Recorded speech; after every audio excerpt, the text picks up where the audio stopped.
Depressão, o mal do século. A doença é a que mais afeta a população mundial, mas ainda é tratada como problema espiritual dentro e fora da igreja. Revista Comunhão em áudio.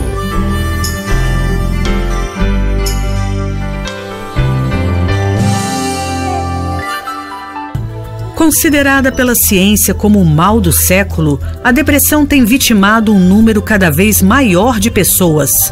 Por isso, discussões e estudos acerca do tema ganham mais espaço em consultórios de médicos e psicanalistas, no ambiente familiar, em escolas e em igrejas, o que tem aquecido o debate sobre o que realmente é depressão, muitas vezes confundida com possessão demoníaca. Em 2017, a Organização Mundial da Saúde lançou a campanha Vamos Conversar, avaliando as últimas estimativas sobre o assunto, que apontavam mais de 300 milhões de pessoas no planeta vivendo com o problema, um aumento de mais de 18% dos casos entre 2005 e 2015. Médico, psiquiatra e psicoterapeuta formado pela Universidade Federal do Espírito Santo, Jovino Araújo observa que a mente humana tem muitos mistérios. Há mais de um século foram formuladas teorias que explicam o funcionamento de nossas emoções, prevendo uma área inconsciente do pensamento. Muitas coisas que acontecem com os seres humanos e suas emoções não se justificam pela lógica. Isso não é motivo para que expliquemos o que é desconhecido através de ideias espirituais. Essa associação pode até atrapalhar uma abordagem mais correta para um problema que é apenas de saúde e que poderia ser adequadamente tratado por um médico, afirma ele. De acordo com o especialista, depressão prolongada afeta estruturas cerebrais como o hipocampo, a área responsável pela atenção, memória e raciocínio, o que gera mudanças na forma de pensar e de reagir, podendo causar até mesmo delírios. E esse sintoma algumas vezes é confundido com possessão demoníaca, o que é um erro. Somos uma mistura de corpo, mente e alma, mas a ciência já está avançada e não podemos ter uma postura que seria mais aceitável em séculos passados, quando as manifestações de doenças mentais eram confundidas com problemas espirituais. A depressão é uma doença que apresenta não apenas sintomas como desânimo, cansaço, falta de interesse por desempenhar algumas tarefas ou tristeza profunda. Sua manifestação pode desencadear vários sintomas, entre eles ansiedade, inquietude, dificuldade de concentração, perda ou excesso de sono, dores de cabeça e até mesmo problemas digestivos. Larga de frescura. Para que tanto drama? Eu não aguento mais esse seu mau humor. Que preguiça, hein? Quanta agitação! Concentre-se! Essas são afirmações comuns de serem ouvidas por pessoas que sofrem de depressão e que possivelmente ainda não identificaram o problema. Ainda que o diálogo sobre o assunto esteja sendo ampliado, há quem resista em aceitar a existência e o tratamento da doença, bem como a necessidade de atenção especial e apoio aos que sofrem vitimados por ela, o que dificulta muito o alcance da cura. Pessoas de todas as idades podem ser acometidas, mas a incidência é maior na população economicamente ativa, salienta a psicóloga Carolina Hugue Batista, especialista em neuropsicologia, reabilitação cognitiva e terapia cognitiva comportamental. Estudos mostram que crianças e idosos acima de 70 anos têm uma prevalência menor de ocorrência da doença. Todavia, percebe-se uma incidência uniforme entre as idades de 20 a 70 anos para seu surgimento, sendo as mulheres mais propensas que os homens, destaca ela, que é membro da Igreja Evangélica VEM, em Vila Velha, no Espírito Santo.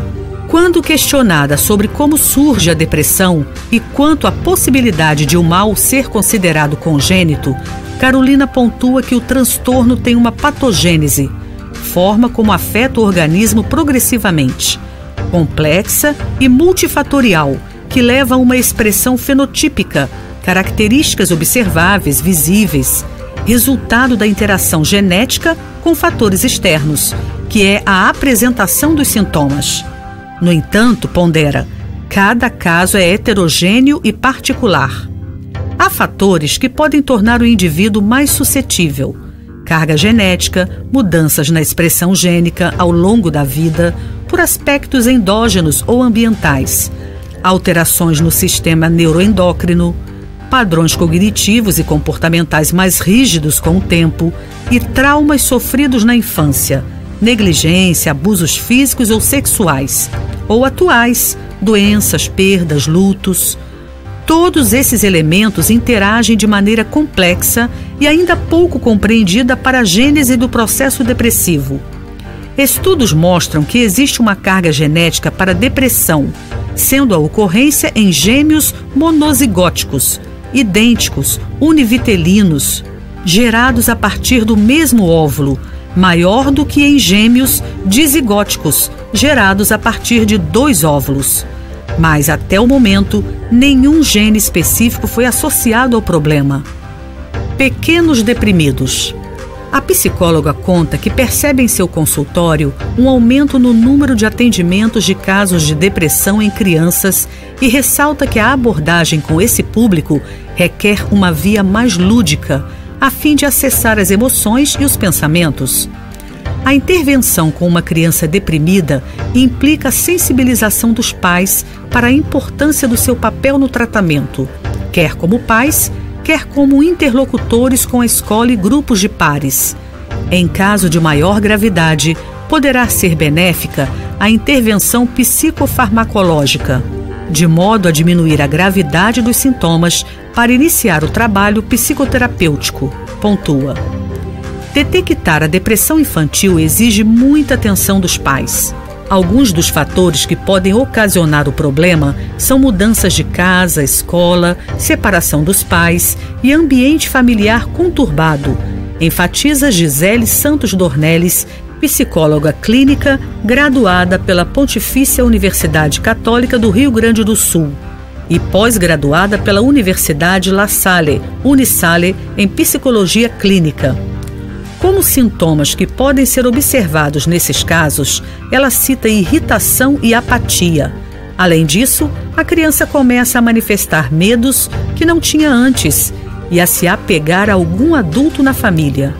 Já o diagnóstico em adolescentes se torna mais difícil, dadas as mudanças bruscas típicas dessa idade e as alterações hormonais. Todas as pessoas, independentemente da idade, sexo, cor ou classe social, podem vivenciar a depressão. Mundialmente, as estatísticas mostram que as mulheres são as mais afetadas, com taxas de 5,1% em detrimento dos homens, com 3,6%. Reforça profissional, membro da Igreja Batista Betel de Porto Alegre, no Rio Grande do Sul. Pastor e psicólogo Davi Hoffman explica que a cada dia mais a depressão tem sido identificada em crianças. A Organização Mundial de Saúde aponta o transtorno depressivo como a principal causa de incapacidade de realização das tarefas do dia a dia entre jovens de 10 a 19 anos. No Brasil, estima-se que a incidência do distúrbio gira em torno de 1 a 3% da população entre 0 e 17 anos. A doença também não escolhe fé ou classe social, pois tem sido comuns relatos de pessoas consideradas bem-sucedidas que sofrem ou já sofreram com o problema. Um exemplo é o jogador de futebol Kaká, que construiu uma carreira de sucesso no Brasil e no exterior. Ele contou que havia passado por uma fase difícil de rejeição por parte da torcida no Real Madrid, time espanhol onde jogou até 2013. E ao iniciar suas atividades em um novo clube, o Milan da Itália, sofreu uma lesão logo no primeiro jogo, o que o fez pensar que havia encerrado sua carreira. Ao perceber que muitas coisas não estavam dando certo, o meia começou a ficar abatido, a sentir tristeza profunda, a chorar. Somente ao buscar ajuda profissional, obteve êxito no tratamento da doença. Você está ouvindo Comunhão em Áudio. Na vida cristã. Com Com os cristãos não é diferente. Ainda que existam na Bíblia relatos acerca da condição difícil vivida por alguns personagens, a maneira errônea de interpretar o sofrimento e a falta de ajuda e compreensão podem agravar o problema, principalmente quando tratado como ação demoníaca e não reconhecido como uma doença que precisa de orações e também de acompanhamento profissional. De acordo com a Organização das Nações Unidas no Brasil, a ONU, cerca de 800 mil pessoas morrem por suicídio a cada ano, sendo a segunda principal causa de morte entre jovens de 15 e 29 anos. O pastor Ulisses Santos, psiquiatra, coordenador geral da Associação Evangélica de Psicanalistas e membro da Igreja Batista Filadélfia, em Vitória, no Espírito Santo, elucida que na maioria dos casos de suicídio, a intenção das vítimas não é tirar a própria vida, mas sim reverter a situação na qual se encontram. A depressão pode se apresentar de 3 formas: leve, moderada e grave, sendo que nesta última há sentimento de profunda tristeza e, por consequência, de culpa maior, de frustração por não se sentir capaz de promover a reversão da situação, o que pode levar à tentativa de suicídio. A perda da força é resultante de uma desorganização hormonal cerebral. Os neurotransmissores motivadores podem baixar por fenômenos genéticos, circunstanciais cumulativos, o que ocasiona a depressão. A pessoa vai perdendo a energia e fica incapaz de reagir, fica fragilizada por vários fatores, acrescidos do sentimento de culpa, o que pode levá-la a fazer uma bobagem, elucida. O pastor Davi pontua que a Bíblia não fala diretamente sobre depressão, mas apresenta personagens que enfrentaram o transtorno. O que observamos na Bíblia é que o recurso espiritual foi fundamental na recuperação da pessoa com depressão. Podemos ver a presença constante de Deus com indivíduos que sofreram depressão, como no caso de Elias. É muito importante saber que mesmo que eu não consiga orar ou sentir Deus, Ele continua ali do meu lado, ajudando-me a atravessar aquele momento. Ele sabe o que estou vivendo e está cuidando de mim nesse momento. Para o tratamento da doença, é fundamental a resiliência, que consiste na capacidade de lutar e enfrentar o problema. Porém, nem sempre existe. No livro de Jó, é possível ver sua dificuldade de reagir após perder sua saúde e o apoio da esposa. Em seu relato, no capítulo 6, dos versos 11 ao 14, onde estão as minhas forças para resistir? Por que viver se não há esperança? Será que sou tão forte como a pedra? Será que o meu corpo é de bronze? Não sou capaz de me ajudar a mim mesmo, e não há ninguém que me socorra. Meus amigos me desapontaram. Uma pessoa desesperada merece a compaixão dos seus amigos. Fica clara a necessidade de ajuda. O auxílio procurado por Jó foi encontrado em Deus, conforme descreve o capítulo 19, verso 25. Eu sei que o meu Redentor vive e que no fim se levantará sobre a terra. Assim como vemos a providência divina narrada no capítulo 42, verso 12. O Senhor abençoou a última parte da vida de Jó mais do que a primeira. Revista Comunhão em Áudio. Entretanto, o próprio Jó relatou a necessidade de compreensão e auxílio, o que nos mostra que a fé em Deus é o essencial. Mas hoje, ele capacita profissionais para ajudar no tratamento. Citando Gálatas 6,12, levai as cargas uns dos outros, e assim cumprireis a lei de Cristo. O pastor Ulisses pondera sobre a importância da comunhão no tratamento da depressão, à luz da palavra de Deus. Ele esclarece que a compreensão do marido de um filho que está longe é essencial no auxílio a quem sofre com a doença, muito importante quando se trata de uma manifestação leve ou moderada. Quando for grave, são necessários a intervenção profissional e o uso de medicamento. Como cristã, acredito que nenhuma doença ou transtorno foram planejados por nós.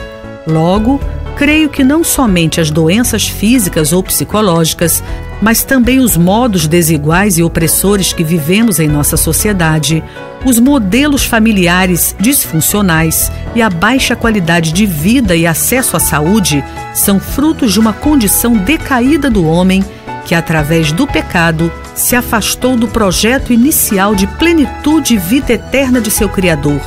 Pondera Carolina. Depressão e problema espiritual.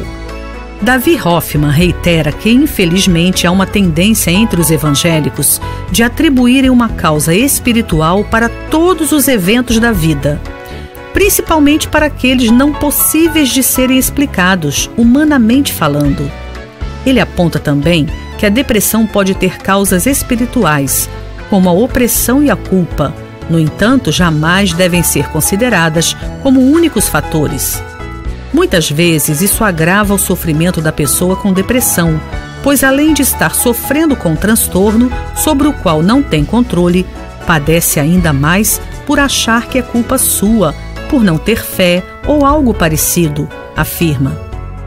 Com relação ao tratamento, o pastor informa que o período de duração dependerá de diversos fatores: adaptação à medicação, evolução do processo terapêutico e elementos externos que propiciem condições favoráveis à recuperação. Vale ressaltar que, colocando Deus à frente de tudo, é possível transpor qualquer barreira, como descrito em Deuteronômio 31:8. O Senhor, pois, é aquele que vai adiante de ti. Ele será contigo, não te deixará nem te desamparará. Não temas nem te espantes. As pessoas tendem a achar que a depressão é uma doença da atualidade, frisa a psicóloga Gisele Dornelles. Contudo, em Tessalonicenses 5,14, há instrução para falar de forma consoladora às almas deprimidas. Rogamo-vos também, irmãos, que admoesteis os desordeiros, consoleis os de pouco ânimo, sustenteis os fracos e sejais pacientes para com todos. Em Lucas 5,38, há um reconhecimento de que os homens precisam de médico. E Jesus, respondendo, disse-lhes: não necessitam de médicos que estão sãos, mas sim os que estão enfermos. Considerando a importância de exercitar a fé, ela cita Mateus 21:22, que diz: e tudo o que pedirdes em oração, crendo, o recebereis. Revista Comunhão em Áudio. Um conteúdo Next Editorial.